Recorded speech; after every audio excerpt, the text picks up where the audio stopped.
This is the Relevant Podcast.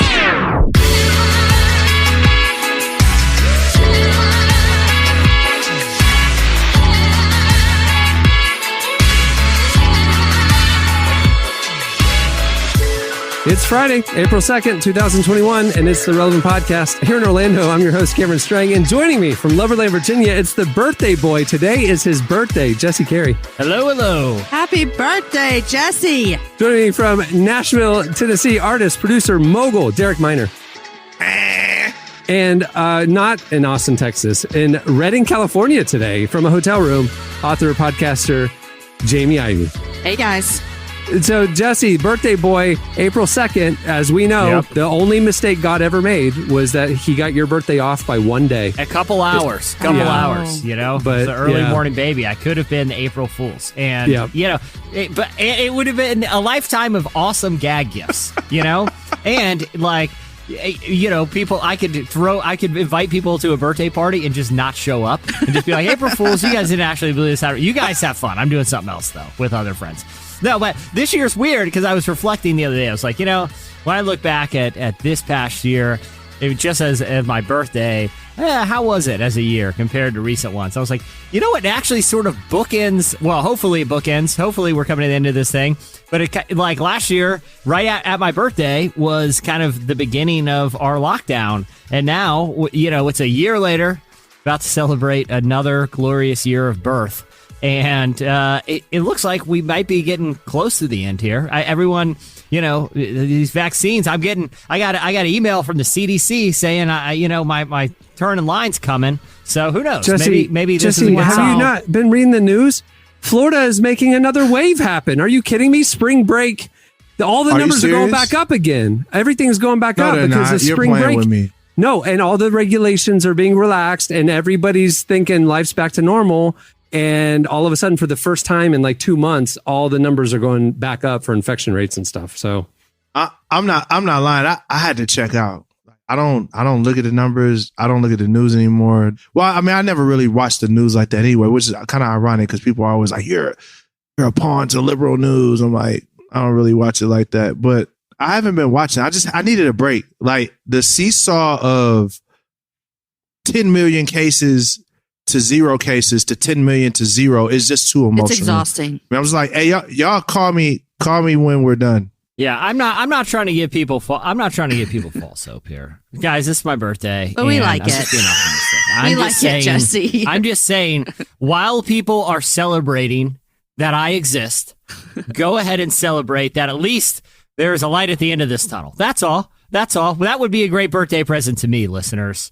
Just enjoy your life a little and realize, hey, we're all still in this together, but we might be hopefully towards the end. But you're not saying go enjoy your life to the point that your enjoyment is going to endanger somebody else's life. Endanger other. I'm just saying. Wear your mask is what you're saying. You know what? I'm saying wear a mask, do the right thing, and when you get bummed out or discouraged, just think, hey, at least Jesse's alive. At least he was birthed. Like, that should be enough to really lift the spirits of this country right now. Are you doing anything? Because my birthday, March 15th, you know, kind of fell in that very strange, like, don't go see people moment. But now you're saying, go live your life. Who cares? That's what you're saying. So are you throwing a big backyard party or something? I'm not saying, I did. I actually had the night we're recording this, it wasn't I wouldn't call it a party, but it was several of the, my friends from around the block, the neighborhood, came out back, and I have a TV in the backyard now because that's what people do during COVID. And we watched some basketball, and it was delightful. You know, it was safe, it was distance, it was in that well-ventilated backyard, and everyone had a delightful time. Speaking of basketball, Jesse, I got to check in, Jesse. Let me ask. Jesse.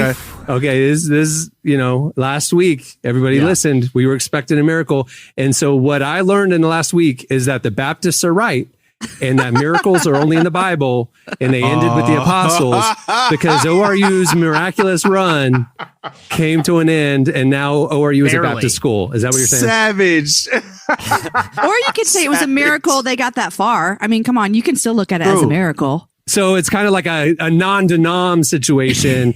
We're not full Baptist, but we're not full charismatic. Is it like kind of a miracle? it was still like it was still miraculous that they made it that far. But look, man, I read the Bible. Sometimes miracles are weird. Sometimes they're messy. Why did Jesus spit in the dirt and the mud and then rub it on the guy's eyes for him to be healed? I don't know. Okay. I don't know how miracles work. All I know is we made the Sweet 16. We almost made the Elite Eight. Did you make any money, bro? Did you pull it? No, I didn't take a buyout on my main bet for the because here's the thing: if I was expecting a miracle to go to the Final Four, I'm expecting a miracle to go in Final Four. Okay, I'm not going to let my lack of faith. I'm not going to let my lack of faith enter into this equation here. Now we're back to good Tulsa theology. I went to ORU. Okay, they taught me some very interesting things about the nature of miracles. That's leaves me confounded to this day. So I didn't want an act of faith on my part. I don't know if we're borderline heretical here, Clark. I know that's a big deal, but I'm just talking real talk. I don't know how all this works based on the weird charismatic theology that I was subjected to for much of my life. But I do know this.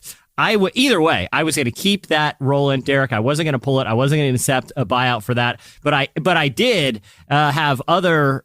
I had other bets on ORU where they didn't have to win. They just had to cover a very large spread and not lose by like 15. So those bets worked out just fine. Okay, all right. Well, we made a little money.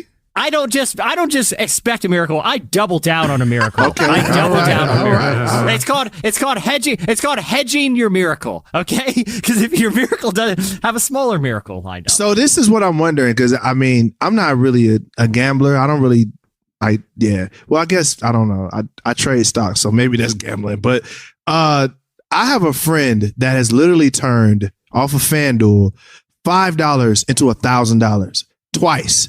So I'm wondering, are they going to change the rules? Or is this one of those things where just like, the Instagram algorithm, like everybody's making money left, right. And then all of a sudden they're going to change the algorithm and then you're screwed. Like how is this work? Because I've never placed a FanDuel bet ever. How does it work? Yeah, me neither. How will you turn $5 into $1,000 twice? No, I mean, if you want the real, I mean, we should do a sports betting segment. But if you are smart with parlaying, you can actually make a lot of money very quick and have. And parlaying is also combining different bets in the sense of like individual bets will pay a little bit, but the more that you combine together, the rarer it gets. So then therefore you can get multiples. Okay. Right. Okay. So not only this has to happen, but that has to happen, and they have to beat this and this. Yeah. And if all that happened, huge payout. Then you'll make a lot of money. Gotcha. So okay. if you're smart with how you lay out some parlays, you have a very little amount of money, which FanDuel will give you for signing up. I'm not sponsored by them,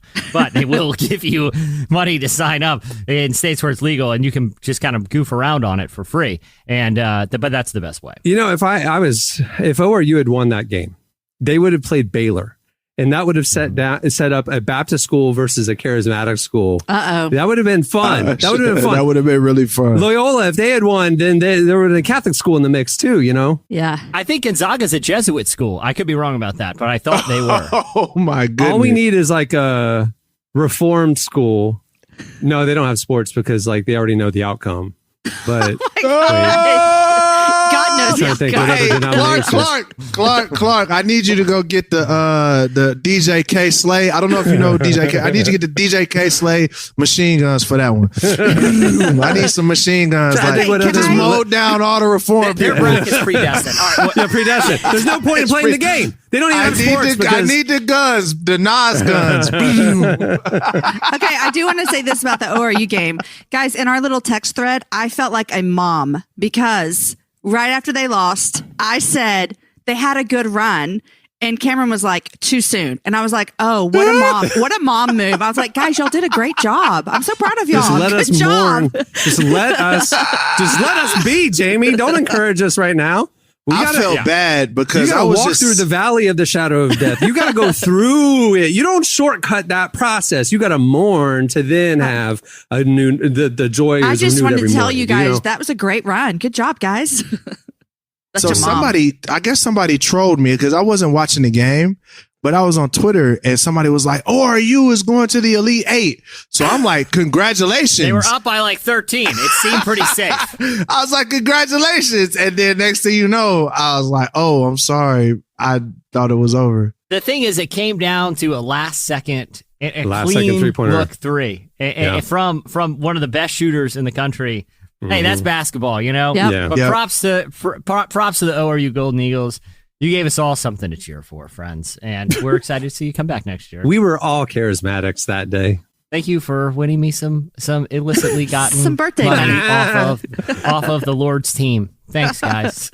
Hey, guys. You got me some birthday money. We have a great show in store for you today. Celebrate Jesse's birthday. We brought on one of our friends, founder of the Giving Keys, entrepreneur, Caitlin Crosby. Did you guys know that she had another life before the Giving Keys? I mean, everybody knows Giving Keys, but she's a Hollywood actress and a singer and songwriter. She just released another book, and we're going to talk to her about that. We also have slices and relevant recommends, but I got to tell you guys, at the end of the show, you don't want to miss this. I'm excited for this. I'm nervous about this. So here's the deal. I've been on the internet a lot more lately than I used to be. During my sabbatical, I avoided all of it, but I've been back on Twitter. I've been reading and stuff. And all I see is a whole bunch of, because I follow like Tyler Huckabee, Derek Minor, and a lot of people like that. And I see a lot of nerds talking about superheroes a lot. And I don't know why I'm not into superheroes, but talking about Marvel versus DC, all these debates. And I thought we just need to settle some things once and for all. And at the end of the show, we have a new segment called Epic Battle, where I am going to give you guys two things. And once and for all, you are going to debate and decide the winner, and it's settled. That's it. No more internet debating. Epic Battle is coming up later. You do not want to miss it. I'm ready. Stay tuned. Up next, Relevant News. It's gonna be so fast, gonna be so fast, gonna be so fast that it might stop. Oh, it feels like my heart's gonna be so fast, gonna be so fast, gonna be so fast that it might stop. Hit my chest like.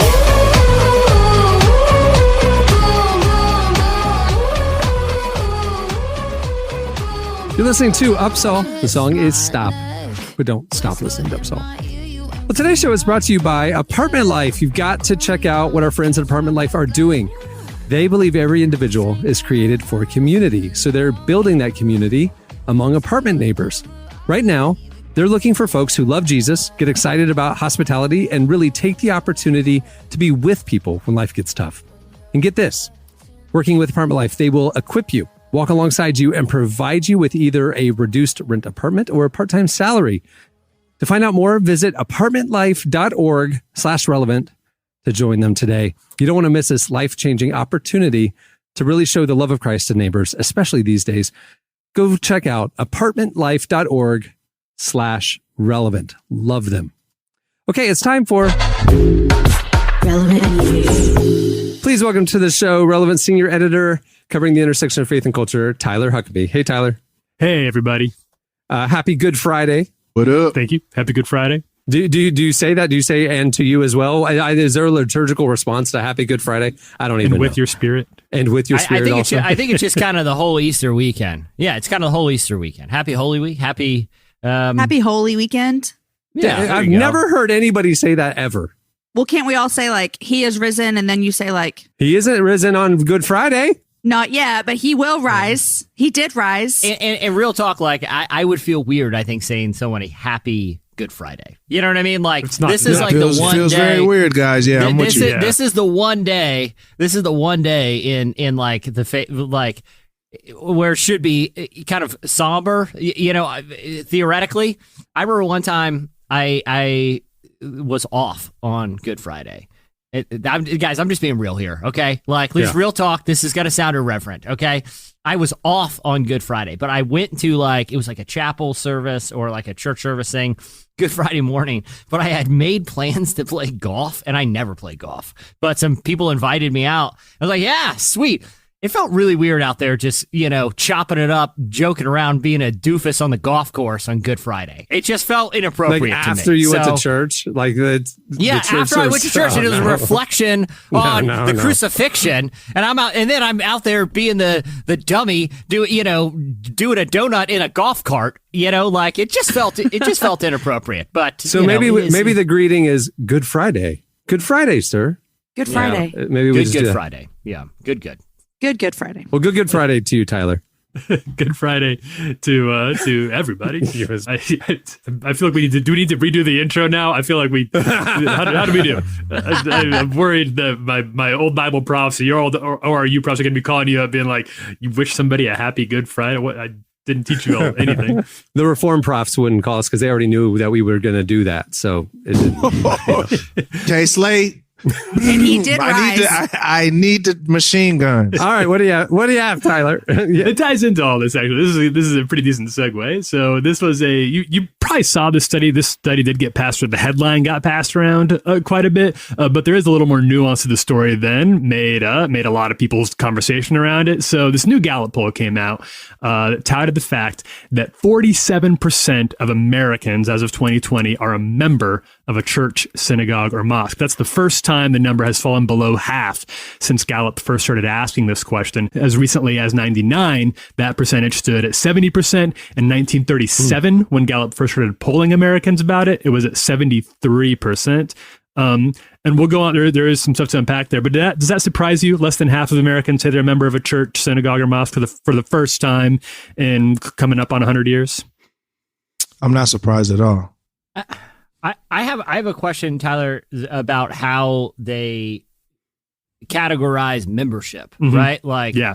Because if someone asks me, like, "Hey, are you a member of church?" Well, it's like, I've been going to the same church for a while, like, but I don't even know if my church has membership. Like, I think I don't know. Maybe I'm overthinking that a little. Like, yeah, I regularly attend the same church, but I didn't go. I didn't fill out any paperwork that said, "Hey, I'm a member here." You're getting close to at least part of some of the nuance of this, Jesse, and you're skipping ahead a little bit, but that is correct. That is at least part of. There's a few factors at play here. Because the easy takeaway from this is like, well, people are just less religious, the secularization of America. And that is part of it, but it's really not the whole story, because church membership, like you said, is just not quite as big of a deal as it used to be. The idea of having a member of a church, especially among the rise of non-denominational churches, where membership is the number of people who say they attend a non-denominational church has tripled in the last 20 years. And those churches generally, they don't really do membership classes. You don't sign a stay the way a lot of our parents did. You just start going a bunch and you say like, okay, I guess I go to this church, but you wouldn't call yourself a member in any official sense, right? And even a lot of people who regularly go to church and are passionate about their faith will church hop. They'll go to 2 or 3 churches sometimes. So yeah, interesting. So the term was member. It wasn't church attendance. It was. Well, then why even ask that anymore? Like, who cares? Like, Jamie, I know obviously your family, it works very closely with ministry, and your husband is in ministry. And what is your take on church membership? Because I remember when I was in my early 20s and I was at a church with my parents, and the pastor approached me and after the service and was like trying to tell me how important it was that I do like the formal membership thing. And at the time, it kind of like turned me off a little. I wasn't like offended or anything. I was just like, I don't really know if I like. I started to kind of like interrogate that idea of like, do I need to fill out paperwork to be to show I'm a part of the body of Christ, or this location? Like, what is the end game here, Jamie? I feel like you probably have interesting perspective on this from both sides. What's your take on membership? Yeah, I mean, I don't think you need to fill out any paperwork to be a member of the body of Christ. That's for sure. But I really believe in the local church, and we're a part of a local church. My husband's a pastor at a church, and so we have what we call partnerships. And so you really do, like, you say, I want to be a partner with this church, which means I just want to partner with what you're doing to bring the gospel to the city of Austin. And so I am a partner at my church. I don't remember how I became a partner. Honestly, that sounds really bad as the pastor's wife, but maybe I just get a pass. I don't know. I mean, you're the pastor's wife. Yeah, I think you're right. I think you're kind of like I think you're kind of grandfathered in a little bit. I'm not sure. I mean, I don't know about paper. I don't know what, but I just know that at our church, it actually is important that you say, like, not that we don't like check your partner card at the door. Like, no, anyone can come to church, but you're like, hey, I'm devoted to partnering with Austin Stone to see the gospel spread in Austin. That's kind of how it would be for us. So so the idea of partnership is not necessarily, hey, there's no requirements in a sense, like there's not a standard you have to hit. Is there a standard There's some like, I affirm these beliefs. Yeah, it's just like, hey, I lock arms with you. We kind of have the same perspective on theologically how we look at the scriptures and how we deem we should deal in the community. So therefore, I want to partner with your work. And I think that's important as well. I mean, I don't think it's like bad. I just think it's important to say, hey, here we are. We're two like-minded people. I mean, I'm going to be like-minded with this church. And it's not, like I said, it's not these small, like second, third tier issues, because I'm done with people arguing about those. It's the big things that would say, I agree with this theological statement. I'm going to lock arms with this church. Just hear those horror stories. Like I saw this thing being passed around of people that was like, yo, you're a member of this church and you haven't paid tithes in like a year or two. We're revoking your membership or something crazy like that. Or, oh Lord. Yeah, I saw it. I don't know where I saw that, but I was like, well, that's different. Or I've heard people say that like, if you didn't tithe or whatever to the church, that the pastor wouldn't do your wedding or a funeral of a family member or something, like crazy stuff like that. So I do remember growing up, I went to a really like Southern Baptist church, and someone would come up to join and they'd be like, guys, here is the Minor family. They're coming from our sister church, down the road, and now they want to be a member here. And I always was like, why do they have to come in the front and say they're coming from the sister church? Like, why'd you leave our sister church? What's going on here? Well, even in the scenario of like, hey, you got behind on your tithes, we're going to revoke your membership. I'll be like, well, what does that entail? Well, you got to get back your membership card. Okay. Can I still come? Well, yeah, you can still come. I mean, can I still get like prayed for? Well, yeah, but you don't get a membership card. And it's like, okay, I'll try to catch up on tithes when I get. I hope I get that card back. I don't understand like the threat of it being revoked. I can understand the benefits of like going through those motions, but it's not like, if someone was like, hey, you're excommunicated, that'd be one thing. But if someone says, hey, I'm revoking your member, now you have to attend as a non-member. And I'd be like, well, what do non-member? How is the experience any different for the non-members? They're like, well, you no longer are required to go to the member luncheon. It's like, sweet. I should have done this a while ago. It just feels like the Leave It to Beaver era, where like the community, your stature in the community was like your status at church. Like we're a deacon family, or we're our family's been a member here for generations, and like that kind of era, which is absolutely not the era anymore. Nobody cares what church you go to, anyway. There is another part of this, and there are a few parts of it, but another part that's interesting is we've talked a lot about the rise of the nuns, which is this term folks who study religion use to talk about people who don't really have religious beliefs that you can label easily. And this is this is almost 21% of Americans right now. Jesse is laughing because he thought you were talking about the 1960s sitcom, The Flying Nun, The Rising Nuns. No, what I was saying is, how has it gone this long? How can we go this long and not have a better term than the nuns? Because there's already religious figures called nuns. And it's like, hey, listen, man. That's what I thought. The nuns are on the rise. And not only does that sound like... I ain't gonna lie. I was confused. I ain't gonna lie. You always have to spell it. N-O-N, none zeros. I thought this was a continuation of what Jesse said about the monk on the island. because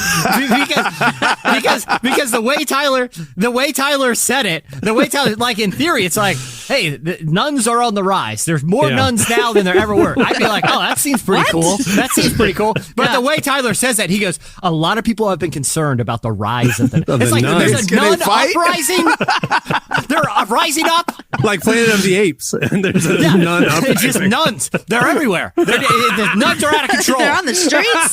They're coming for us. Dude, I want to. Okay, real quick. I'm sorry.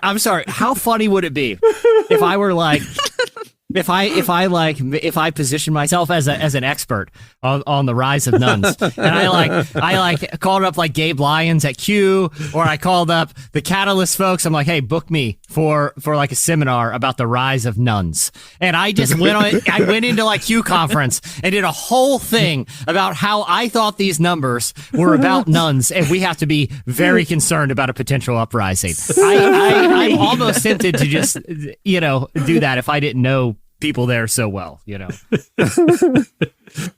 So Rise of the Nuns, N-O-N-E-S. Yeah. Sorry, Tyler. We just went on a tangent. No, it's good. It's confusing. It's a bad name. They do need a better name, but Rise of Nuns, Nones. Hey, speaking of needing a new name, Q Conference might want to rethink their branding. Yeah, I think Q Conference. It's time, guys. If you're listening, Gabe, if you're listening, we love you. This comes from a place of love. You. Love what you're doing. You lost the Q name. It went to somebody else. So somebody took it. Well, he's probably like, no, I own this name. This is my name. You can't take this name from me. Hey, I'm going on a trip this weekend. Where are you going? I'm going to the Q Conference. It's very exciting. Or like, the hotel, Ramada welcomes Q. I mean, it's like, no, you don't want to. Yeah, you don't want to be. Not gonna lie. Again, I had never heard of the Q Conference. So when y'all said it, I was like, oh, it's like that. Huh? Oh, you thought it was the other Q. I'm dead serious. See? I was like, I was like, they got a whole conference around this stuff now. I'm dead serious. So look, Hugo, what's dude's name? What's the Gabe dude that runs the conference? Look, Gabe I'm letting you. I'm Gabe. Look, bro, from a guy that's never been to the Q Conference before, and I don't know what y'all white people be doing. You gonna need to change it, buddy. You gonna start getting people picking it outside the joint, dog. I'm trying to tell you, gotta change it, bro. No, they're just going to get a weird crowd registering. I mean, he's going to sell out every year, but it's not going to be who he wants. Yeah, when the QAnon people show up to Gabe Lyons Q Conference, they're going to be thrilled someone's talking about an issue we all need to be aware of, and that is a conspiracy involving an uprising of actual nuns that are rising from the convents. Half the audience will be enraptured by this new conspiracy. Half will think I'm talking about. Half will just think I'm talking about people who have lost their religion. Both will be very satisfied by my presentation. Oh my gosh. I mean, minds will be blown. And One way or another. One way or the other. It doesn't matter which nun I'm telling them is going to rise up. And which Q member, yeah. Okay, look, it is the only topic that would work at a conference attended by both, progressive, data-driven thought leaders in the Christian world and, QAnon. If they think I'm talking about nuns and nuns at the same time, I can bring these worlds together. Gabe, you can find me. I'm not that hard to find. I'll do this for you. Think about it. Even as you're talking about the typical nun, you could talk about, they wear a lot of black. You can describe them in ways that could apply to both. Here's what we know about the nuns. Here's what they know. They wear, tons of black. They actually like hanging out with people who are dressed just like them. They're very cliquish, these very nuns. Cliquish. And they separate themselves. They separate themselves from mainstream religious community. They kind of sequester themselves. They've isolated themselves, and some of them, I think, are living in communes, guys. This is getting out of control here. I can't believe this is free. I can't believe this is free. Now, here comes the exciting part. Yeah. What can we do to stop the uprising? You're the bridge builder, Jesse. This is it. You are the bridge builder. Jesse, you found it. I'm going to need you to hold back. This is where I show how to fight a nun. Here we go. Ladies and gentlemen, time for a demonstration. Time for a little demonstration here, okay? I don't usually advocate violence, but the rise is real. The nuns are coming. They're here, as a matter of fact. And all the Q people are like wearing their God and gun shirts. They're ready. They're ready for the battle. They're ready for the fight. They're ready for the uprising. This is one of the most rational conspiracies they've actually heard. I mean, compared to like lizard people, compared to like shape-shifting lizard people who have secret, underground pedophile rings. Oh my God. A bunch of nuns rising up for reasons that are difficult to discern actually seems more plausible. I could get behind that. I'm with it. Oh my gosh. I mean, I would be more comfortable if people believe that, frankly. So in this week's relevant news, the rise of the nuns. I'm on the way. I'm going to the Q conference just to see what happens, bro. I think we got the broad strokes of relevant news this week. The broad strokes are all the headlines, and everybody is so upset that less than half of America is a member of a religious body anymore. Everybody's all upset, but it did not communicate what portion of America would say they attend regularly or believe. Yeah. So it's just kind of like, who cares about this headline is what we're saying. For one second, can we just pause and reflect on the fact that Tyler had brought this really, really serious issue to the forefront, and it turned into karate nuns. Right. Welcome to the Relevant Podcast. This is relevant, guys. This is what relevant is. If they would have rebranded the crisis, they could just say, faithless or whoever. You don't have to say nuns. It's very confusing. It's very confusing. The nuns are on the rise. You joined the podcast right at a moment where the news cycle got super serious. We had a pandemic, we had racial unrest, and we had the election. So we couldn't joke around. Mm-hmm. But this is what the Relevant Podcast for 15 years had done. We messed up the news. That's basically what we tried to do. This is amazing. You can read more. You can read. There is like relevantmagazine.com. I have written this down. Jesse was not involved. So you can just like top to bottom. It's all there. It would be like there's a crisis with the elders, and I'm doing something about like elderly people. I think if we just clarified some of these terms, that would it would alleviate these things. The best. All right, well, that'll do it for this week's Relevant News. Follow us on all the socials. Check out relevantmagazine.com. We're covering the intersection of faith and culture every day. There's a lot going on. All right, thanks, Tyler. Stay tuned. Up next, it's Slices.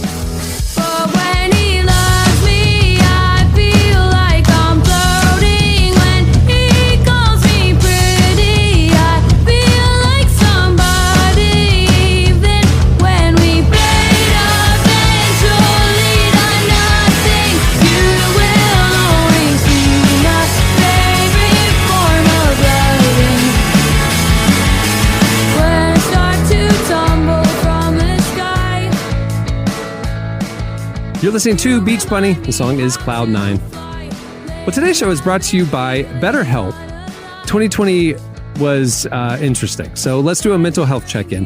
How are you? And what do you need right now? Therapy can help. Now, what is therapy exactly? It's whatever you want it to be. You can get some tools to help with motivation or depression, anxiety, battling your temper, stress, dealing with insecurity in relationships or at work, whatever you need. It's time to stop being ashamed of normal human struggles and start feeling better because you deserve to be happy. BetterHelp is customized online therapy that offers video, phone, and even live chat sessions with your therapist, so you don't have to see anyone on camera if you don't want to. It's much more affordable than in-person therapy, and you can start communicating with your therapist in under 48 hours. Join the millions of people who are seeing what therapy really is about. See if it's for you, because you are your greatest asset. Right now, Relevant Podcast listeners can get 10% off their first month at betterhelp.com/relevant. Again, that's BetterHelp, HELP.com/relevant. Okay, it's time for Slices. All right, what do you have, Jesse? Guys, this is some big stuff's coming up. Okay, the conversations we're all going to be having are going to be. I feel like on this show we're going to have some very interesting ones soon because the official. Now we have actual. We talked about we've kind of touched on this at different points about official disclosure of what the defense officials know about UFOs. And right now, there are several relatively high-profile politicians speaking out about the need for this disclosure. And I'm going to read some of these quotes because I think when you hear it coming from credible sources like sitting legislators and congresspeople, it kind of gives some gravity to it. But also one interesting note is that during 2020. Or in the last year, going back all the way to 2001, a researcher named Cheryl Costa, who documents reported UFO sightings in America, has found that in the last year there have been more Americans have reported seeing UFOs than any other year in the last 20 years. Now, I think there's a couple things to at play there. One is because of these government disclosures, I think people are more likely to see something and be like, "Oh man, now I saw a UFO." But also, I think people are just kind of sitting around in the backyard more these days because there's not a lot to do during the pandemic. And so people are just kind of kicking around. And the other thing is, remember the weird part so you think people are sitting there and looking up at the sky, whereas before they didn't, and they see a weather balloon or a traffic helicopter, and now they're thinking, probably because they're pretty deep into their Busch Light 24 pack, that's a UFO. That's what you're saying. Or that it actually is. Yeah. I'm saying I think people are spending their time a lot differently than they were. And yeah, right. It's like people are, I have a lot of backyard hangouts, and there's not as many like planes and stuff flying over. Well, there are now compared to the beginning of the pandemic. But I think there's a lot of factors. I don't necessarily think, oh man, there's like a UFO invasion or something. I just think it's interesting that, sightings have increases. But my point is, I don't necessarily think there's a correlation there between increased like UFO activity and people reported sightings. But it is an interesting kind of side note to the story. But I'm going to read a couple quotes from lawmakers and intelligence officials. This is what Marco Rubio said. Okay, but you said credible. Oh, we're good. You could fast forward past that one. Well, I'm not doing it. I'm not doing a partisan take on voter fraud. There you go. I'm just saying, we know.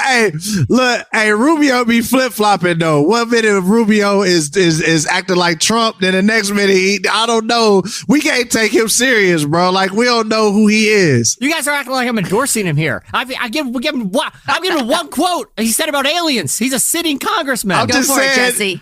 You cannot lead off with Marco Rubio as the credible guy. Like that's not gonna win me over. I'm not like, all right, you know what?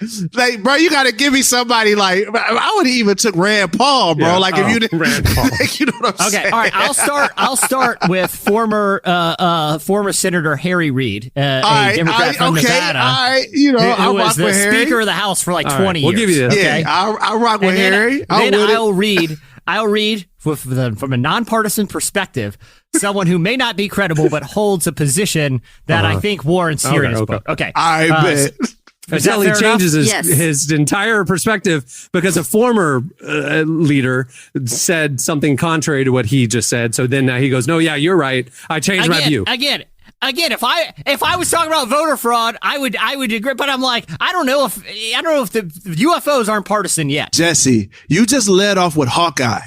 Like, you're like, all right, I'm trying to get you to watch the Avengers. Hey, there's this guy with all these arrows. Like, bro, you got to lead off with somebody. You don't even got to start with the Hulk or Captain America, bro. You can get like Vision, or, you know what I'm saying? Like don't start off with the Archer. Fair enough. I would put Harry Reid on the pantheon of retired lawmakers. If I had to give him, if he had to be an Avenger, he would be like, one of those, like I don't know, an old guy in what is that nerdy little agency that runs everything? I don't know. He's Shield. Like he'd be like Nick Fury or something. Yeah, like Nick Fury. All right, yeah. Old OG. He's OG. Yeah, he's an OG. All right, cool. Let's. All right, bet. Let's go. I'm with you. I'm listening now. We with it. Here's what he said.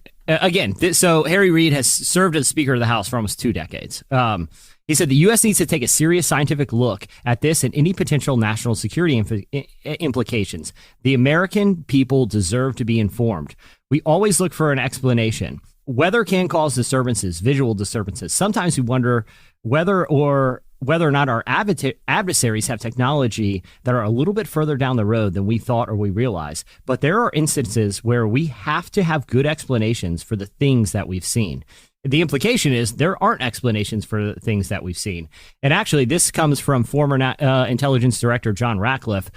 He said, frankly, this is what he told the press. Frankly, there are a lot more sightings than have been made public. He also said that when this report comes, it's going to be very difficult for intelligence officials to explain. There's this other guy. But will the report be like 99% redacted? Here's the trick with this, is the report isn't actually mandatory. So it was part of a larger bill. But it does look like there will be some disclosure. There's another lawmaker who has suffered legitimate credibility issues who also had a quote. And And his quote was this. This is what Hawkeye said.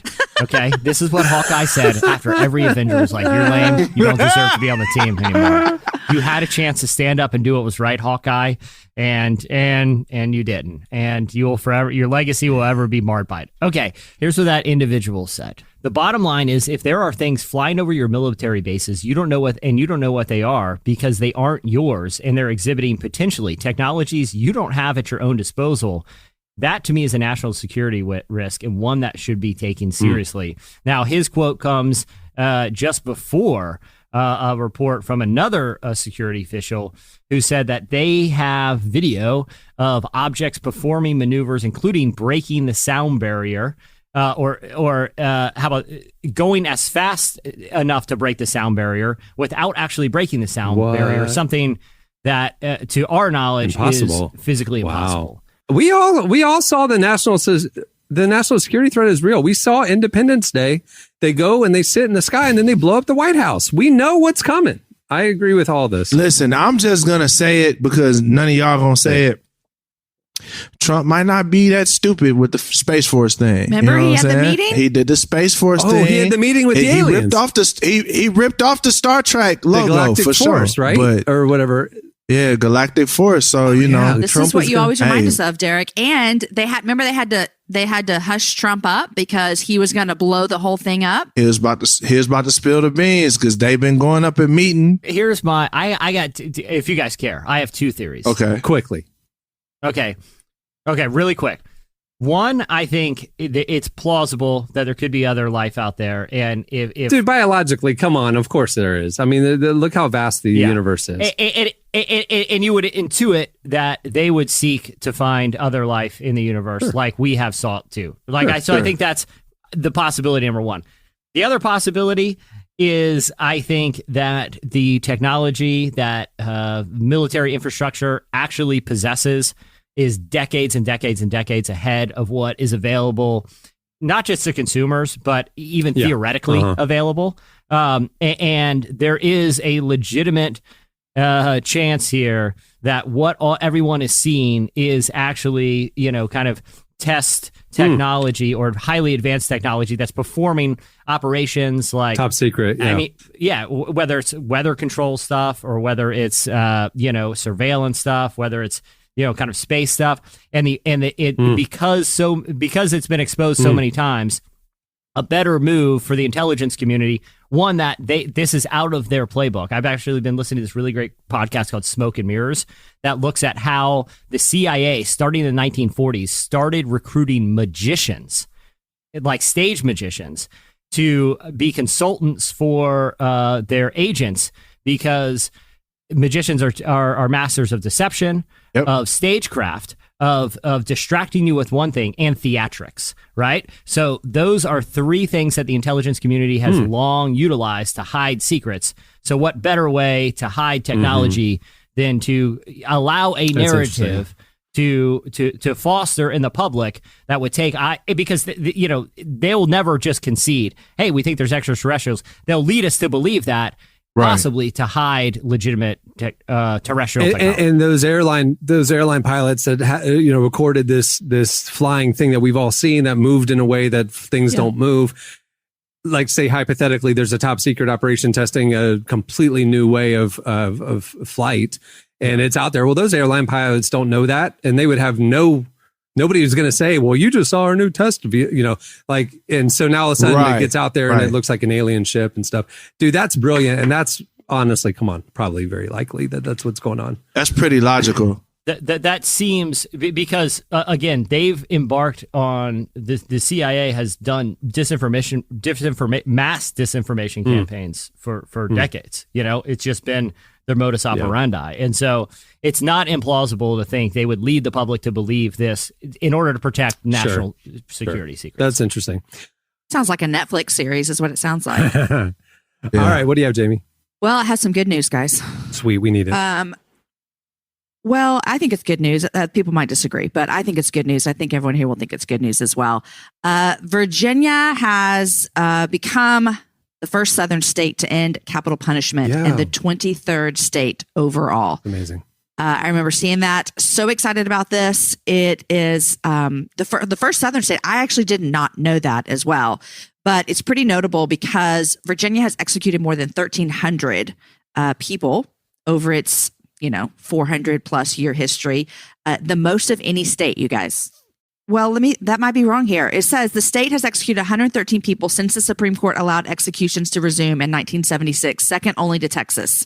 So maybe it looks like Texas is in the lead, which is not surprising either. That makes sense. Yeah, that actually makes sense as well. So that is the newest news, and they're the next state. And I just hope, really, my hope and prayer for this, I hate the death penalty. I know that we can get into discussions about that, and some people disagree. Hey, if you're pro-life, womb to tomb. If you're pro-life, it's a pro-life issue. It doesn't make any sense to me. Facts. That anti-abortion Christians are pro-death penalty. It doesn't make any sense to me either. And I think even if you just look at until we have systems reformed with our criminal justice system, I think it should be off the table. Off the table. For sure. Even if you are like, I'm pro death penalty, I think you have to say, but we have to fix our criminal justice system before that's even a conversation. So I'm excited about it as well. And I think, the people in Virginia, I hope that they're excited about it as well. And I would hope, man, if Texas does this would be like the greatest thing ever. I know that we're a pro death penalty state, but I don't think everyone that lives here is. So way to go, Virginia. Virginia is interesting just watching politically how they have more Democrats in leadership than I would have expected, over the years. Like it seems to kind of go back and forth.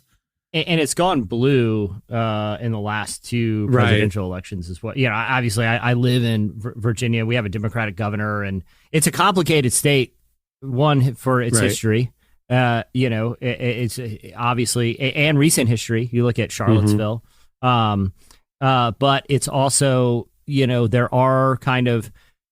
a lot of convergent values and ideologies that mix in its major metropolitan areas, mainly in Northern Virginia, just outside of D.C., which draws people from across the political spectrum. And where I live, in what they call the Hampton Roads community, which is extremely diverse.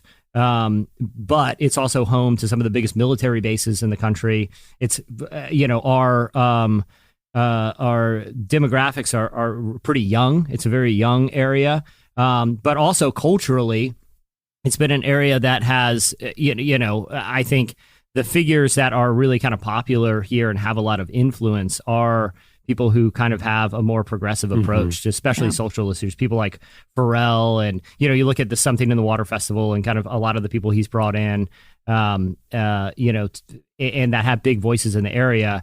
It's living here, it's observable that at least on some of these social issues, that a lot of people just find to be ultimately nonpartisan, that these are moral issues. I've seen the Commonwealth go in some encouraging directions as it's still dealing with a lot of horribleness from it's an interesting thing to watch the shift with, historically these Bible Belt Southern states are just, have one partisan perspective, but then watching the shift, with Georgia is now because of the growth of the urban, population, Atlanta area and whatnot, Georgia flip, North Carolina's right there, and Texas, which I would have thought is just good old boy, flags in the windows of the truck kind of.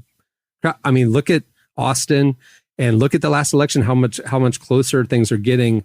So all of a sudden now these moral conversations of like death penalty and things actually, maybe we could flip some states over to what Virginia did. And I'm really excited about that. As a Christian, this is a life issue. And, I understand if you're a pro-life, conservative, Republican Christian, this being pro-death penalty doesn't make any sense from a platform perspective, in my mind, from a Christian perspective. So here you go. I agree. This is something like, let's fight.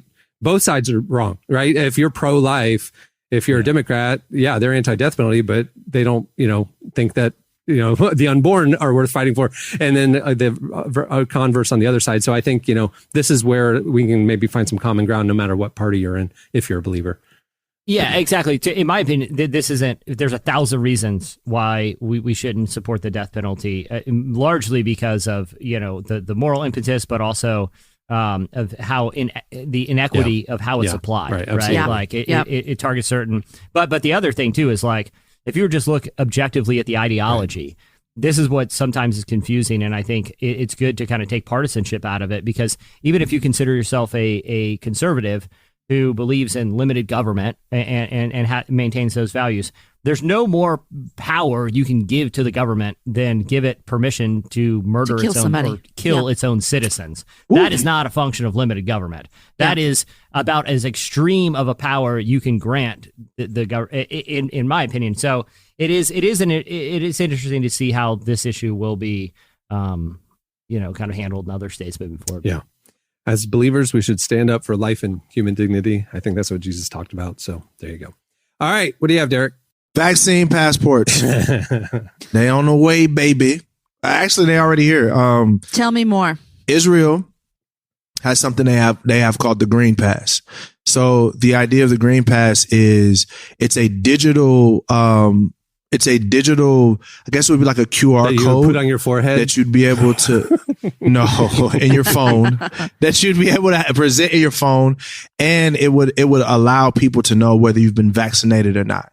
Like when you say allow people, like to get into the country, or you're at a restaurant and they say, show me your pass. So right now, I'm going to Israel this year, supposedly. Yeah. So I think you'll have to have a vaccination to go there. So that's what it seemed. Not obviously a lot of this stuff is early on. So a lot of it is speculation. It's people trying to figure out where are the lines at here. Right. So do we say, hey, you have to have a vaccine to get in the country, or do you have to have a vaccine to go to the gym, go wherever? Obviously, the Q conference is going to have a ball with this one as well. and Joe Biden, I guess he did an executive order to study, does this make sense in January?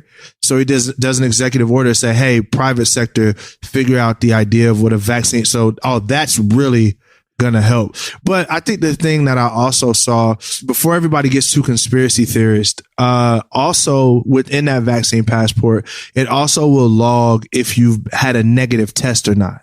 Right. So it doesn't necessarily have to be, hey, you have to have a vaccine to go to the gym or whatever. It could also be, hey, you don't have a vaccine, but you had a negative test in the past 14 days. So therefore, you can do these things or that thing. So I think that we're going into new territory here. Obviously, there's a lot of the privacy issues. But I think it'll be like a fast pass option. That's how I could see it, where it's like you can have it.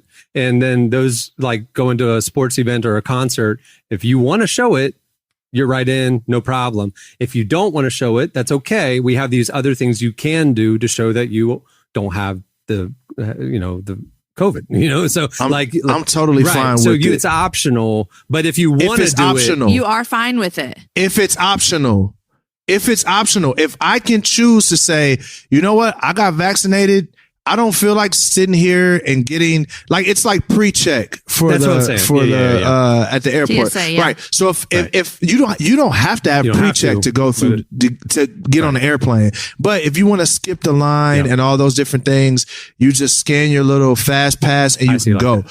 I'm cool with it being optional. I draw the line when it's, if you do not have this, you do not have access to A, B, C, or D. That's where I draw the line. But if someone says, hey, I've been vaccinated and I don't want to sit in this line because I don't need my temperature taken and I don't need all of these different things, fine. That's cool. But I do draw the line. I feel like this could be potentially catastrophic for people's privacy, and also being a minority, knowing that tech won't get to poor and underprivileged people. They won't get, if we make that a mandatory thing, those people they're gonna be locked out of society. So there's I am 100% against making something like that mandatory. But if somebody wants to put all their digital information on their phone, I don't have nothing. Hey, that's on you. I have a quick solution, real quick. We take a 7-year period. It's this period as we're coming out of the pandemic, so lots of trials and tribulations. Actually, let's just call it that. The tribulation is a 7-year period to test these vaccines. From the back of the hand, on the forehead. Let's just see what happens. Yeah. Let's just see what. Rise of the Nuns. Rise of the Nuns. Guys. All right, that'll do it for Slices. This is how it begins. It Stay begins. tuned. Up next, Caitlin Crosby joins us. I'm so sorry, Caitlin. I don't roll up, I just roll the pretzel bag closed. When you leave, I'll pack snacks in bags before you go. Take a tangerine and waltz with me before you gotta leave.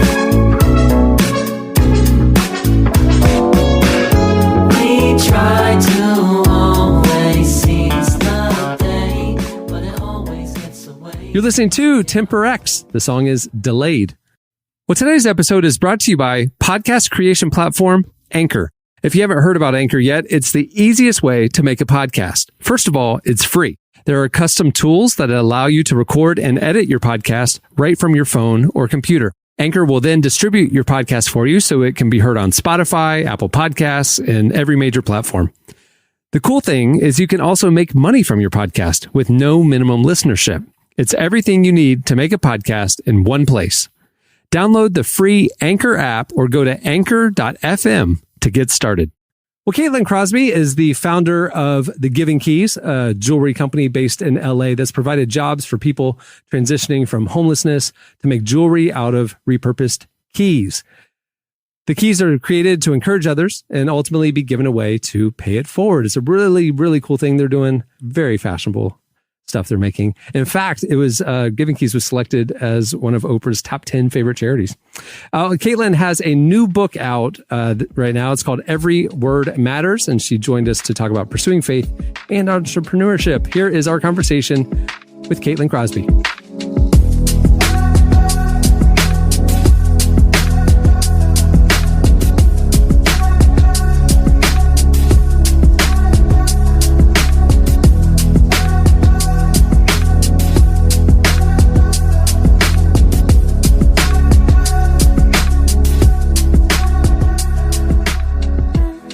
Obviously, pandemic is complicated for everybody for a lot of different ways. I would imagine it's extra difficult if you've got to think about like a business and people's lives and their own livelihoods, and you've got people kind of depending on you. Have you felt that pressure? Have you felt that responsibility over the last 12 months? Oh, wow. Yes. Yes, we had to lay off our whole team. When the governor shut down all production and assembly, and we had to shut down our whole business for a few months and shut down our website, and lost our office. I mean, we didn't lose our office. Our lease was up, but we couldn't renew it for another 5 years because we didn't know what was happening. Yeah. We ended up moving old inventory into a fulfillment center, and slowly working our way, back, and have been able to stay alive. Thankfully, because people still are buying, our products, and it's helping people, and I'm so grateful. But yeah, having to lay off that many people, including myself, and all of us were trying to figure out how unemployment works. And it was a really, really scary time for sure. And it still is. If I can ask, what do you do when you're feeling that anxiety, that fear? How did you cope with that, or did you cope with it? Yeah, I have been living on, I don't know if you've heard of Al-Anon. Do you know what that is? No. So Al-Anon is for people that are in relationship with or have a family member, a mother, father, son, friend, spouse, partner, whatever. Al-Anon is for people in relationships with people that are alcoholics or addicts. And it kind of gives you tools to cope. So basically, you know how AA does the 12 steps. Al-Anon people also do the 12 steps, but it gives you tools to cope when you're with someone who is an addict. But it gives you tools to just cope with life too, because the kind of foundational prayer that we say at the beginning and end of every meeting is, God, grant me the serenity to accept the things I cannot change. Mm-hmm. Like people, places, and things, pandemics, and the courage to change the things that I can. and the wisdom to know the difference. So I found that all my Al-Anon meetings that I was going to, because I was going to them like every day at some point, because you can do it on Zoom now.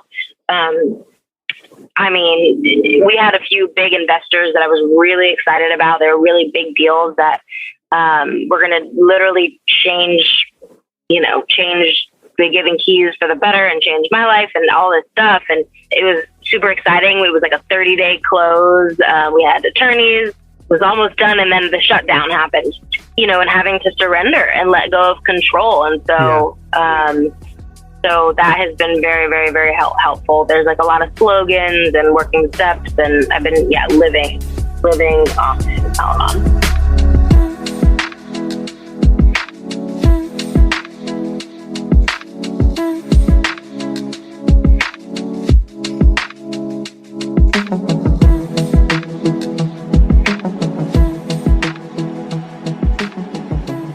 That seems like finding that, not just that community, which is obviously very helpful, but a structure at a time when most of us, including myself, I'll always say, don't really have a lot of structure. Like this took away I don't have a place that I go to work. I just, this is my house. This is where I do all my job stuff at. So finding those things that can sort of implement, whether it's a slogan, a mantra, can provide these little kind of intangible ways of getting through the day that you just know are there and they're part of your routine and regular. It sounds very helpful. Yeah, I feel like no way to get through this whole season alone. So to know that we have people that we can call. I have a sponsor. I have a ton of girlfriends in the program that, I'm constantly calling and asking, advice and how to get through A, B, or C and staying accountable. And when you think about Giving Keys on the other side, like we're saying, we're hopefully getting towards the end of this and vaccines are rolling out. What do you see for the future now? When you look ahead, what is it, a big blank unknown, or do you have some dreams that you're hoping to get back to work on? Yeah, I mean, I've been loving all these words that we've been putting out for years. I just love finding new creative ways to attach them to different products, whether it's apparel and shirts and hats and journals and candles and coffee mugs. And so that's always, I mean, the possibilities are endless there. And especially with, the changing times of just trends and jewelry and things that I would normally want to wear. In fashion and using fashion for good and to make statements and all that, and giving back all at the same time and helping people at the same time by paying it forward. But also aside from Giving Keys, just it's been awesome. We have a book that just came out called Every Word Matters, and every chapter is a different core word: hope, love, dream, brave, believe, fearless. And it's like a deep dive into each one of these words with reflection questions at the end. So we can kind of go on the journey together and really taking our mental health seriously and being intentional about the words we let into our mind, instead of letting our mind control us, to instead be in control of our mind and putting all the good, positive, healthy words and thoughts in there. If you could go back and talk to Caitlin, who was just starting out Giving Keys, who just had the germ of an idea, and give her some advice now, what would you tell her? Ooh, I would say buckle up. It's not going to be the life that you thought you would have. And I would say just always still stay connected to the heart of it all and the mission of it all. And just the stories, the one-off stories, like, even though, yes, it's touched millions of people and that's incredible and such a miracle. And I still find it so incredible just hearing the one-off stories of one person that is going through a hard time and it's helping them. That means everything to me. When I think about the people who are starting out their own businesses, their own entrepreneurs in their own fields, it seems like it would be kind of hard to maintain that vision of, here's why I started this, because you get so bogged down. There's so much to do when you're running a company. How have you done that? How have you found a way to hold on to those one-off stories and keep your eye on that vision that you started out with? Do you think you're good at it? There were seasons where I was not, and now I am right now in a season where I appreciate it more for sure. There was a season where we grew so fast, where we had like 80 employees, and I was so overwhelmed and traveling like crazy, and I was just stressed all the time, and too many meetings and too many emails, and just it was crazy, and doing deals with Starbucks, and it was definitely hard to feel any of it because I was like in a whirlwind, and I mean I would have heart palpitations. I went to like the ER multiple times because I thought I was having a heart attack. Like, oh no, I wrote about that in my first book. That was a very real thing, and now I actually really enjoy it so much more that we are a lot smaller. And I am a mom now. I wasn't a mom then, and now that I have a 4-year-old and a 1-year-old, like I don't want to live that life anymore. Like I need and want to spend my time and energy on them. And then that comes with a price of like, probably not, I mean, not always, maybe some people can do it, but I don't know how. Like my priorities are different. So I really like the speed we're at now, where I can slow down and feel things more, I think, and I can look at all the Instagram posts and the people that tag us and read the stories on the websites and feel it and appreciate it.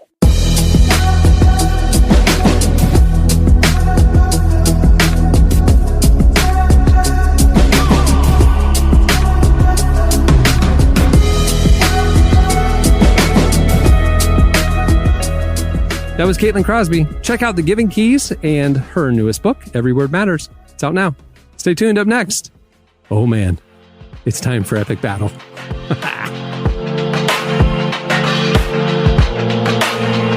Another night out. I thought I saw your face on the bright lights. This week on Relevant Recommends, we're talking about Q, Into the Storm, HBO Max's new docuseries about QAnon, how it became a cultural force, and most intriguingly, a theory about who Q actually is. But it also shines a light on the religious appeal to QAnon and asks why so many evangelicals have been sucked into its pull. It's one of a few recent docuseries that explore faith in the public life, and you can read more about them all over at relevantmagazine.com. Care about my feelings, no. Take me back to where we started. We don't have to talk about it. You and I, we know what's up. Here's a mess, another night, another year, another girl. You're listening to Anna of the North. Here's to another. All right, like I told you at the beginning of the show, I'm tired of the internet debating stupid stuff. So I thought we would just take all the stupid stuff, put it right here, and debate it and settle it once and for all. This is the debut of an ongoing debate series that we're going to have. It's time for Epic Battle. I would like to point out that voice is Clark Flippo's voice. I love it. Oh Epic my battle. gosh. Very rock and roll. Clark, you won, dog. All right. Hey, I love it. He summoned his arena death metal. That was so death metal. Epic battle! All right. So here's how it's going to work. We're welcoming back to the show Tyler. He just popped back in. And we're going to do two teams. We're going to do two teams right now. We're going to do...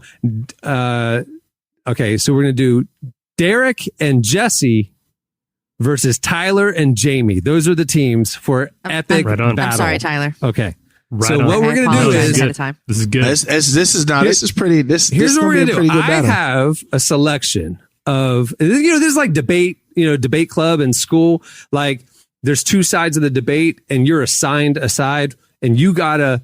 whether you believe in it or not, you got to convince me. I am the judge. Oh, you're kidding. I am going to select who won this showdown based on y'all's arguments, and you don't get to choose who your argument is. I'm going to assign you the thing, the person, and the scenario, what the battle is. Got it?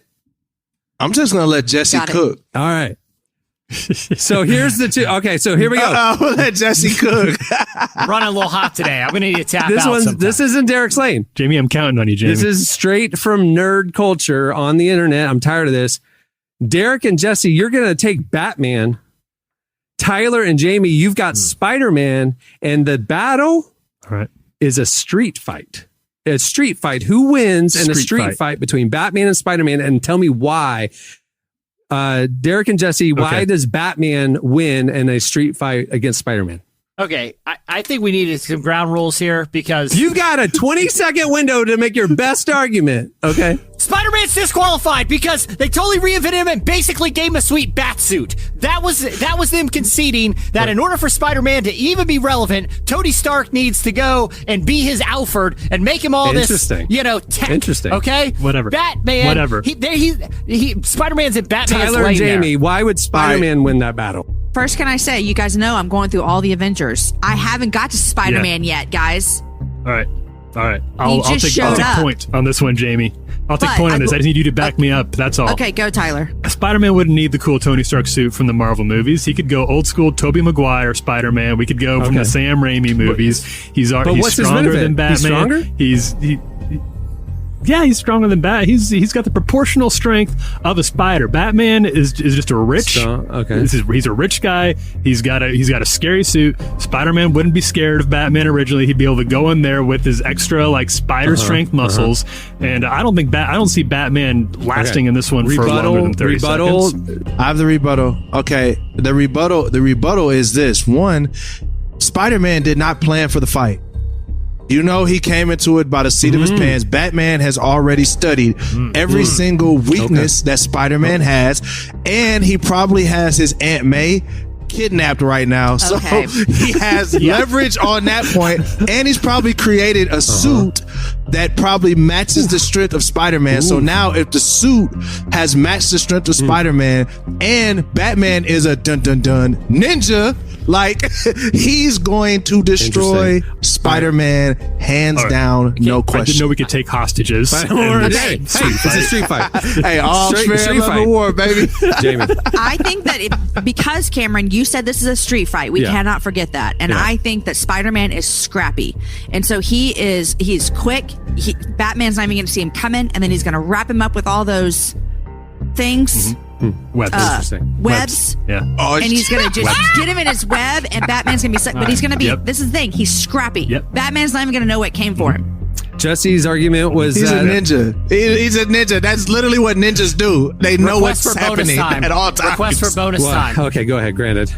Request for bonus time. Let's get it. Batman is the freaking Bobby Fischer of street fights. He's thinking 3 moves ahead. Okay?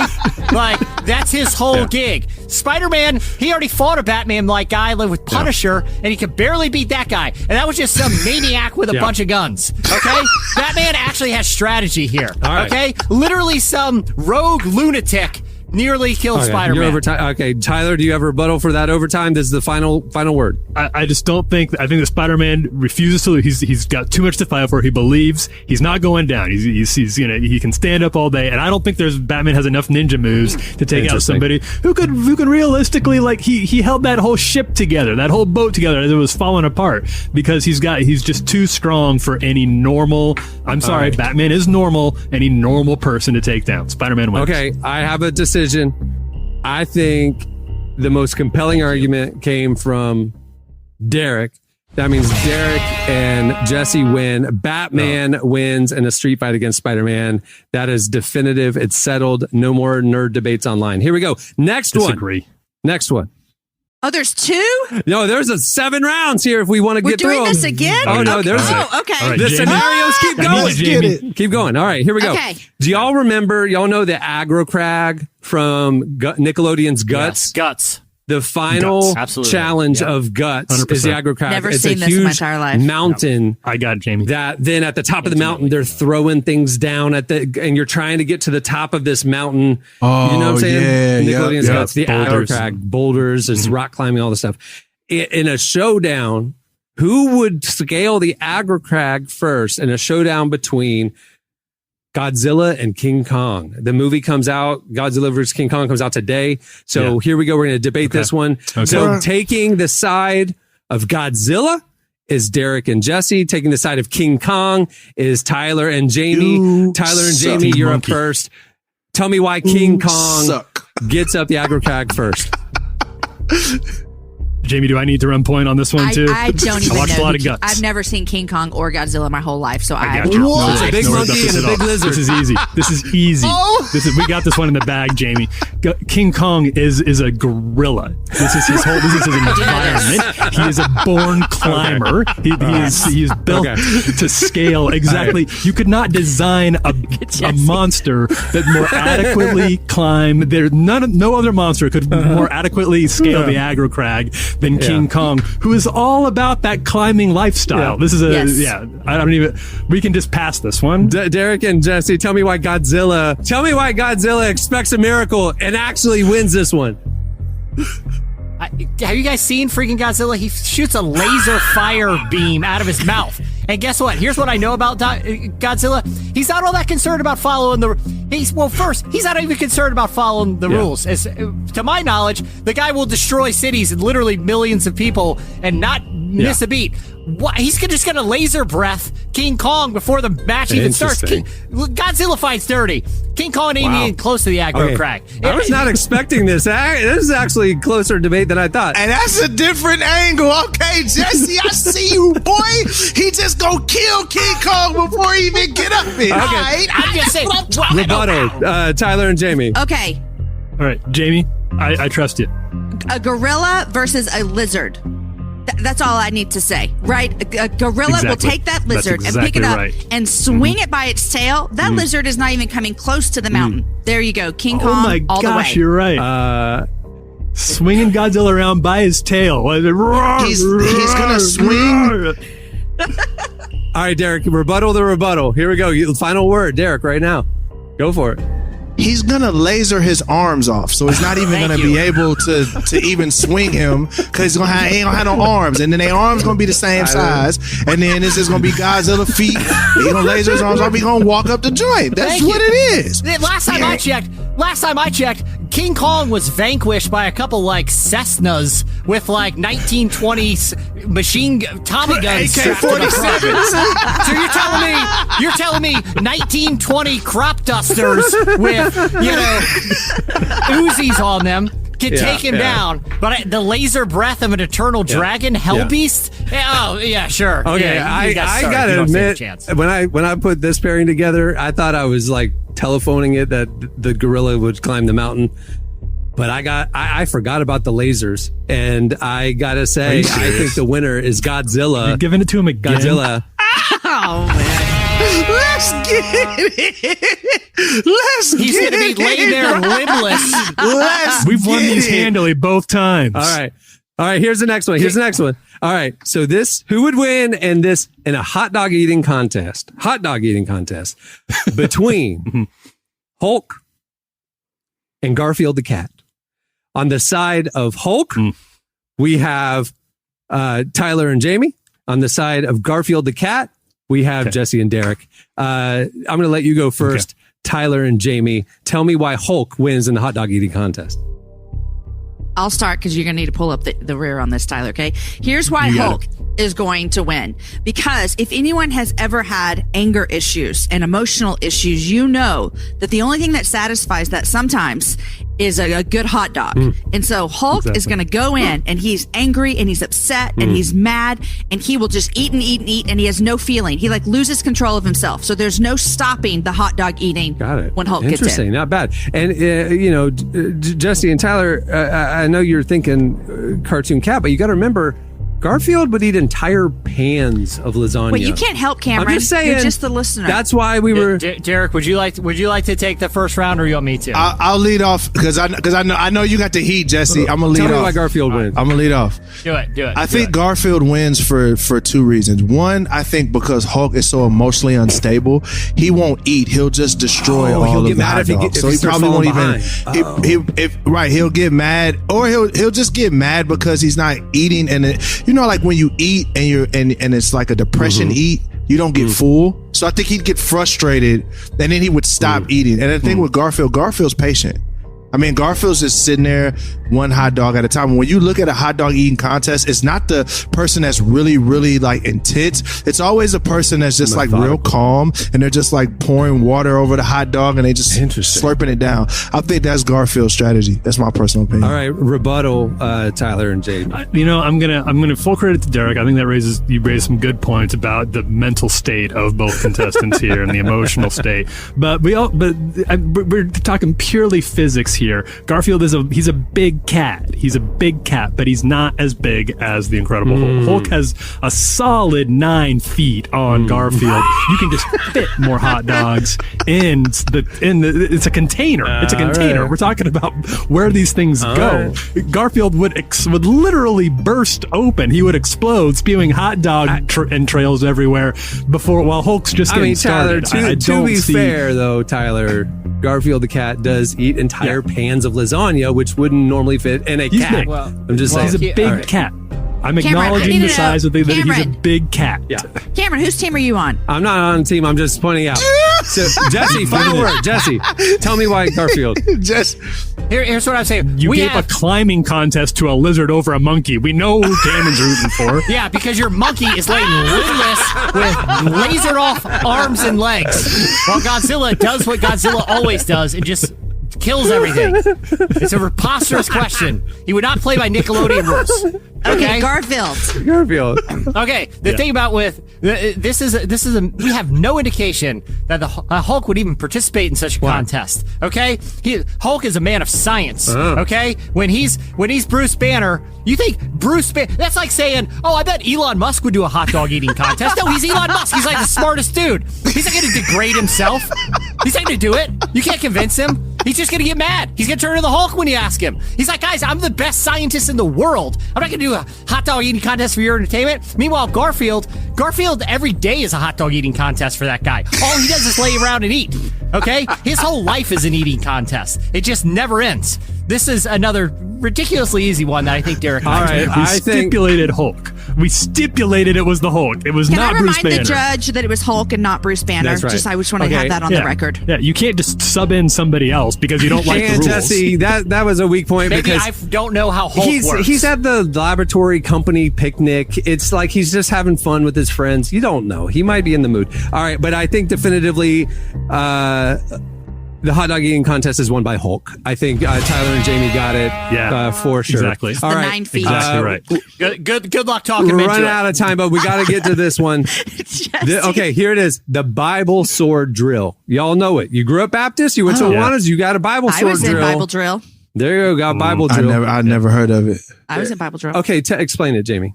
It's a contest. You all stand in a row and they're like, and you have your Bible and they say you're set and you hold your Bible and they say the Beatitudes. And then you find it and the first person to step forward with their finger on the Beatitudes, winner. Yeah.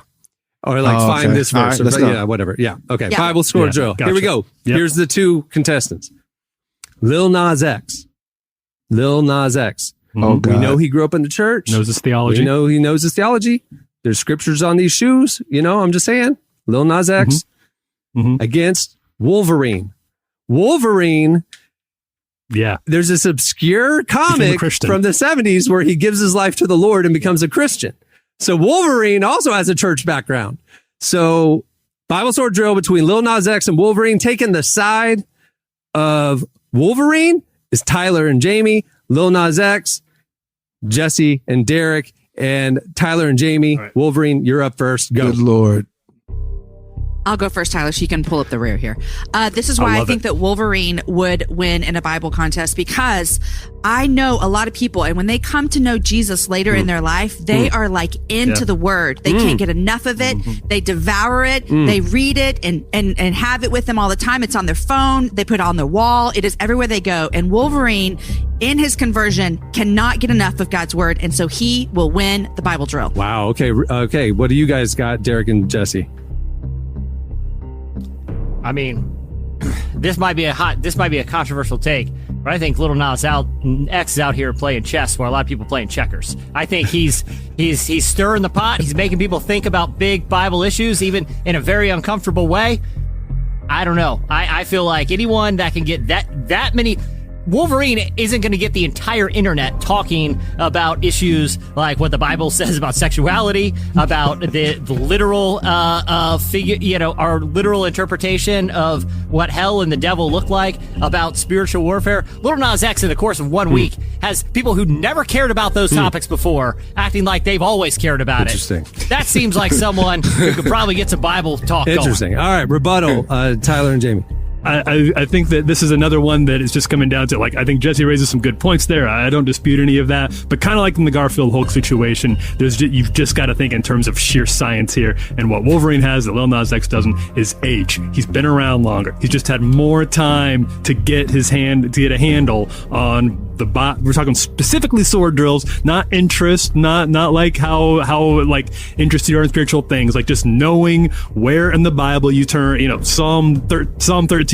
Bam. He knows where in the Bible to start looking because he's had more time to start pouring through. He's been around for a long time. He's a very old man. He ages slower because he has a healing factor that slows his aging way down. So he's like over 100 years old. He's been seeing Bibles all his life. I think he's just more familiar with the text. I ask you, Tyler, I don't know Wolverine's story, but would those scissor claws, like, wouldn't that shred the Bible? Right. Are they always out? Like, if the paper would get torn, you can take them back. Oh, you can bring retract them like a cat. Okay, I got you. Okay, you don't need them. You don't need them. So, but is it a thing that he can control them? Because, like, if he's in the middle of the Bible thing and they come out, wouldn't that, like, paper shred the Bible?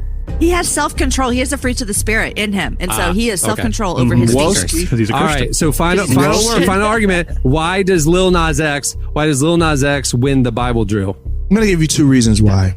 Reason number one is this. Reason number one is ex-Christians who have felt frustrated by the Christian church know the Bible much better than people that are comfortable every day, sitting every there Sunday. So there's number one. He's had to come with the rebuttals. So he's already figured out all of the stuff that you're going to say before you say it. So he knows locations. He knows all those different things. And then I'm going to say the most obvious reason that nobody said, technology. I mean, this man literally is in a video twerking on the devil. He's just going to use Google or whatever, and he's going to find out whatever it is. And by the time old man Wolverine lick his finger and thumb through the pages, he done already went on Google, found it, and then produced it. So holla at your boy, give him my point. Holla back at you. I think the most convincing argument we're from Jamie being that people who come to the Lord later in life consume the word. I also think, but Derek's point of jaded ex-Christians who hate the word, know it backwards and forwards because they want to prove you wrong. And I think that's dead on. And I think Lil Nas X beats Wolverine in a Bible drill. Jamie, it's not on you, Jamie. And guys, I'm not taking it personally. I think that's where we can play the guitars, Clark. Epic battle. So definitively, this is not a game. It's not a game. It's a debate. So here's each round. If you remember, Batman definitively beats Spider-Man in a street fight. Godzilla surprisingly beats King Kong and scaling the Agra Crag showdown from Guts. Improbably. Hulk definitely beats Garfield the cat in a hot dog eating contest, and Lil Nas X beats Wolverine in a Bible sword drill. Now, internet, you can't debate anymore. It's been settled. That is episode 1, or edition 1 of Epic Battle. It's over. That was fun. Okay. So My favorite is watching Jesse when someone else is talking because he's just like, no, this is dumb. I'm about to come after you. This is not. He's just shaking his head the whole time. He literally is just shaking his head. Yeah. Hey, this is all up here. This game is 99%. The most surprising argument. The other 1%'s facial. When I was putting these together, I kind of envisioned who would say what and what the arguments would be. I did not envision cutting off his legs and arms with lasers, so he's just laying there as a stump at the bottom of the Agra Crag. So then I can just walk up That's and his my whole laser. MO. That's his MO. Indiscriminately like torching stuff is all Godzilla does. Jesse opened the door. I just played off of my partner. You know what I mean? He opened the door. I think the Guts referees would probably disqualify a kid who hit another kid on the way up the Aggro Crag. And I don't know if the Godzilla gets a special dispensation. I'd like to see Mike O'Malley or what was Mo? It was Mo was the ref. That was her name. The ref's name was Mo, and she was British. And when I was a kid, I kind of had a crush on her. She'd be torched too. I'm sad to say. She'd be dead. Everybody would because of Godzilla. The audience, the studio audience, everybody's just done. All right. Well, before we wrap things up, I want to thank Caitlin Crosby for joining us today. Make sure to follow her on IG at Caitlin Crosby. Make sure to pick up her new book, Every Word Matters.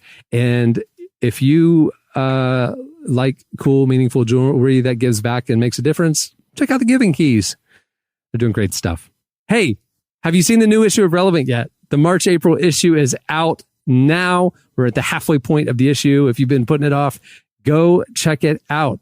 It's available right now for free. And guess what else? Ad-free, thanks to our friends at UHSM. They are the presenting sponsor of our March-April issue.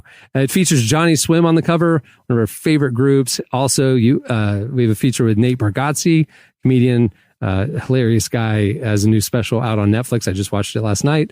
Hillsong United's Taya, actor Lakeith Stanfield, who's, I should say, Oscar-nominated actor Lakeith Stanfield. We have think pieces on climate change, gender equality in the church, conversation with Rachel Denhollander about sexual abuse in the church. There's so much to the issue.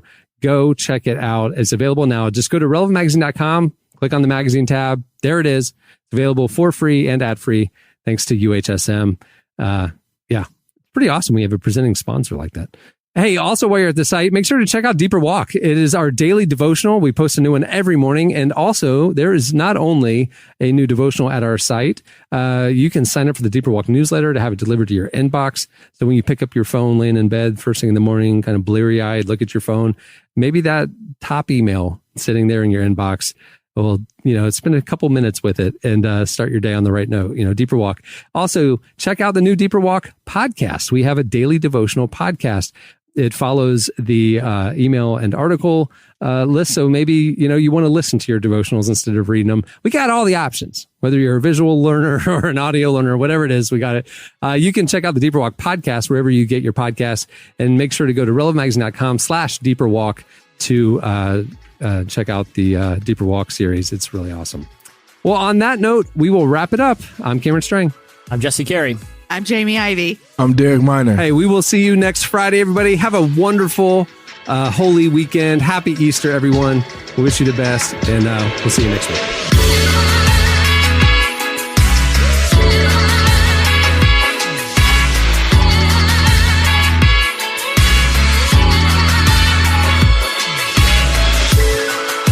Thanks for listening to the Relevant Podcast. Check out our features, interviews, and news updates every day at relevantmagazine.com. And make sure to follow Relevant on Facebook, Twitter, and Instagram for the latest. For more great podcasts, browse the shows on the Relevant Podcast Network, which you can find at our site. And while you're there, don't miss the all-new era of Relevant Magazine. A new issue releases every other month at relevantmagazine.com.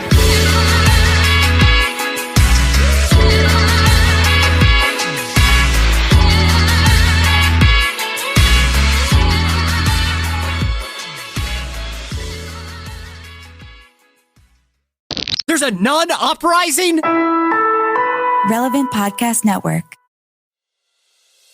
Time is precious, and so are our pets. So time with our pets is extra precious. That's why we started Dutch. Dutch provides 24/7 access to licensed vets with unlimited virtual visits and follow-ups for up to 5 pets. You can message a vet at any time and schedule a video visit the same day. Our vets can even prescribe medication for many ailments, and shipping is always free. With Dutch, you'll get more time with your pets and year-round peace of mind when it comes to their vet care. Go to Dutch.com to get vet care that is always there for just $92 a year.